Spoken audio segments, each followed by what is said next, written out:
বৃষ্টি হওয়ার আগের ওয়েদারটা আর বৃষ্টি হয়ে যাওয়ার পরের ওয়েদারটা কিন্তু ভীষণই সুন্দর লাগে। এখানে দেখো আকাশটা কত সুন্দর লাগছে, ভীষণ সুন্দর হাওয়া দিচ্ছে। আর এই হচ্ছে কি আমার ছোট্ট একটা বেলকনি। হাই এভরিওয়ান, আমি তানিয়া। আমার চ্যানেলে তোমাদের সবাইকে অনেক অনেক স্বাগত।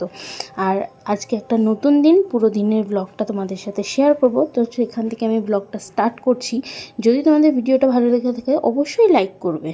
আমাদের বাড়িতে অনেক লোক এসছে আজকে, না ওরা মেন কালকেই এসছে। তো কারা কারা এসছে অবশ্যই তোমাদেরকে দেখাবো। দেখো এই যে আমার এটা ছোট ভাগ্নি। হাই বলো, বলো হাই গাই, হাই গাইস বলো।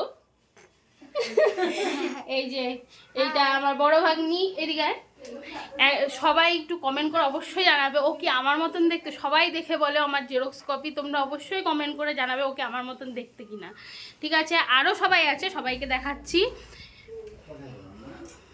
এখানে আমার বড়ার মেয়ে, এই যে আমার দিদি, আর এখানে বড় মাসি ভীষণ ব্যস্ত আমার, রান্না করছে। আমার বাড়িতে এসেও রান্না করছে। এই যে বড় মাসি দেখাও, একটু হাই বলে দাও, হাই বলো, হাই বলো। এটা আমার বড় মাসি। আর আমার মাও ব্যস্ত ভীষণই। আমার বাড়িতে সবাই কাজ করতেই আসছে, সবাই কাজ করতেছে, এত ব্যস্ত কাজে। তো যাই হোক, ব্লগটা খুবই ইন্টারেস্টিং হতে চলেছে। তোমরা অবশ্যই ব্লগটা স্কিপ না করে দেখতে থাকবে, তাহলে দেখতে থাকো আর সঙ্গে থাকো। তো এখানে আমরা সবাই সকালের খাওয়া দাওয়া করছি। সকালে খাওয়া দাওয়ার মধ্যে ছিল আলু সেদ্ধ, ভাত, ডিমের অমলেট। যেহেতু আমাদের শুক্রবার, তো সেই কারণে আমি আর আমার মা নিরামিষই খেয়েছি। ডিম সেদ্ধ, ডিমের অমলেটটা খাইনি, বাকি সবাই ডিমের অমলেট খেয়েছি। আমরা আলু সেদ্ধ ঘি ভাত খেয়েছি। আর এখানে দেখতেই পাচ্ছ আমি, আমার ছোট ভাগ্নি, বড় ভাগ্নি, আমার দিদি, আমরা সবাই মিলে খাচ্ছিলাম আর গল্প করছিলাম। সবাই মিলে বসে খাওয়ার মজাটা একটু আলাদাই রকমের। তারপর সকালের খাওয়া দাওয়া হয়ে যাওয়ার পর সবার রান্নাবাড়ি করার এত ইচ্ছে ছিল, বিশেষ করে আমার বড় মাসি বলছিল যে সবাইকে আমি রান্না করে খাইয়েছি, শুধুমাত্র তোর বরকে এখন অবধি আমি খাওয়াতে পারিনি, তো আমি আজকে রান্নাগুলো করব। তো সেই কারণে আমার বড় মাসি সবকটা রান্না করেছে। রান্নার মধ্যে দুপুরের মেনুতে ছিল ডাল, যেহেতু শুক্রবার বললামই তোমাদের, মেনুতে ছিল ডাল, নিরামিষ সবজি, পনিরের তরকারি, তারপরে পাঁপড় ভাজা, দই মিষ্টি। তো এখানে আমরা সবাই মিলে গল্প করছিলাম দুপুরে ঘুম থেকে উঠে যাওয়ার পর আমরা এখানে রেডি হচ্ছি, দেখতেই পাচ্ছ। হ্যাঁ, আমরা যাবো এক জায়গায় ঘুরতে। যেহেতু ওরা এসছে, আমি ইউজুয়ালি আমার মেয়েকে নিয়ে বেরোই না, কোথাওই যাই না। তো আজকে ফার্স্ট টাইমে আমি বেরোচ্ছি ওকে নিয়ে। কোনো সময় বাইরে কোথাও যাই না, যেহেতু ও এখনও কোনো ফর্মুলা মিল্ক খায় না, শুধু ব্রেস্ট ফিডিংই করে। তো সেই কারণে শুধুমাত্র ওকে আমি বাড়িতেই রাখি। আর যেহেতু এখনও মানে তখনও আজকেই 6 মাস হলো কমপ্লিট, আজকে হয়নি, কাল হবে। তো সেই কারণে 6 মাস যেহেতু হয়নি, তাই জন্য আমি বার করার সাহসও পাই না। তো যে আমার দিদি বারবার বলছে তুই যদি না যাস তাহলে খুবই খারাপ লাগবে আমাদের, তাই প্লিজ তুইও চল। তো আমার বড় রাজি হয়ে গেল, ঠিক আছে চলো একবার বাইরে গিয়ে দেখি কি হয়। আর সামনে আমাদের একটা প্ল্যান রয়েওছে বাইরে যাওয়ার, সেটা অবশ্যই ব্লগে তোমাদের সাথে সবটাই শেয়ার করব। এখন আর কিছু বলছি না, শুধু এটুকুই জেনে রাখো যে আমরা বাইরে কোথাও একটা যাব। তো সেই কারণে আমার বর বললো একটু বাইরে বেরিয়েই দেখি যে কি হয়, ও কি করে না করে। এমনিতে আমরা প্রায় টাইমে নার্সিংহোমে যখন ডক্টর দেখাতে যাই, যখন ওকে বাইরে তো নিয়েই যাই, কিন্তু এতটা রাস্তা কখনোই যাই না। আমরা এখন যেখানে যাচ্ছি সেটা অনেকটা দূরের রাস্তা।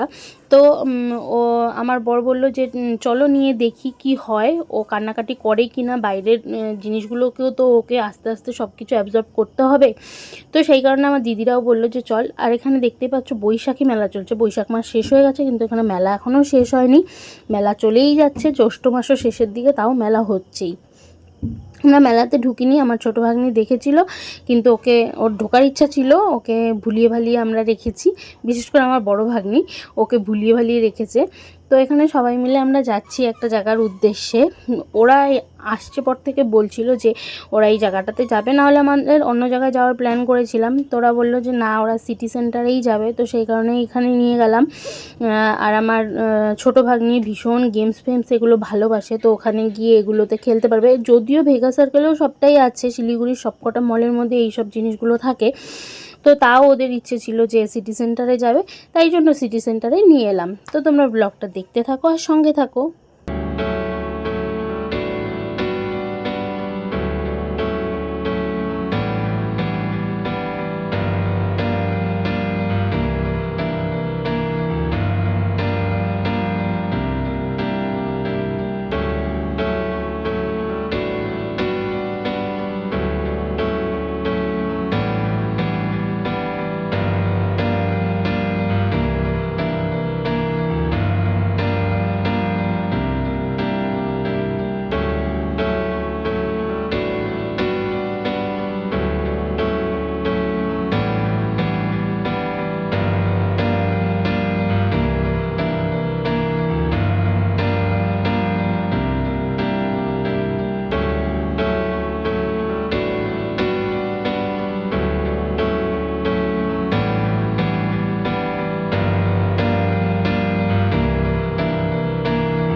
তারপর আমাদের এত ঘোরাঘুরি করে শপিং টপিং করার পর আমাদের ভীষণই খিদে পেয়ে যায়, তো সেই কারণে আমরা ঢুকে যাই পিৎজা হাটে পিৎজা খেতে।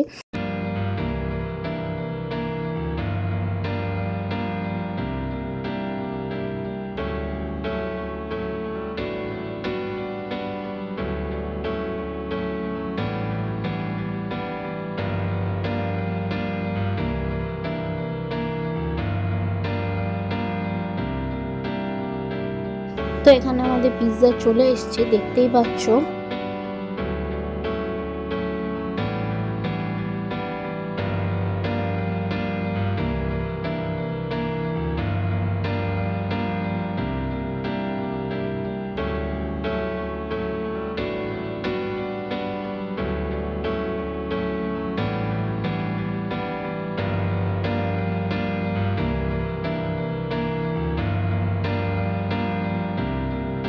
নিশ্চয়ই বুঝতে পারছো নাইটি ফাইটি পরা দেখে যে হ্যাঁ আমরা চলে এসেছি বাড়িতে।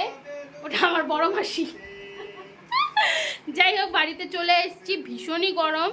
তো এখন হচ্ছে গিয়ে রাতের ডিনার হচ্ছে। ডিনারে কে কি খাচ্ছে সেটা অবশ্যই তোমাদের সাথে শেয়ার করব। তো চলো দেখা যাক। এখানে রাতে বিরিয়ানি খাওয়া হচ্ছে। পুজু পুজু তাকাও, ওই যে আমার মেয়েকে জাস্ট দেখো, আমার মেয়েকে জাস্ট দেখো, ও সব কিছু কসলা কসলি করবে, সব কিছু।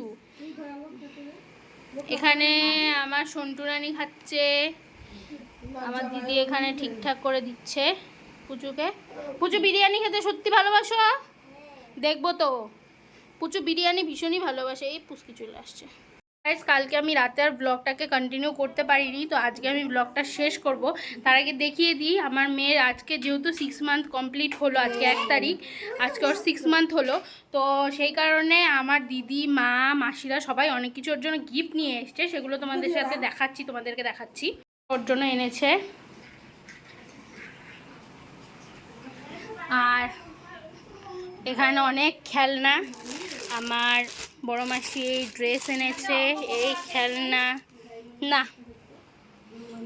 যদি তোমাদের ব্লগটা ভালো লেগে থাকে তাহলে অবশ্যই লাইক করবে, কমেন্ট করে জানাবে কেমন লাগলো। চ্যানেলটা সাবস্ক্রাইব করতে একদম ভুলবে না। তোমরা কিন্তু অনেকেই আমার ব্লগ দেখো কিন্তু কেউ চ্যানেলটা সাবস্ক্রাইব করো না, কিন্তু প্লিজ প্লিজ অবশ্যই তোমরা চ্যানেলটাকে সাবস্ক্রাইব করে দেবে। আর দেখা হবে নতুন কোনো দিনে নতুন কোনো ব্লগে। সবাই সুস্থ থাকবে, ভালো থাকবে, টাটা।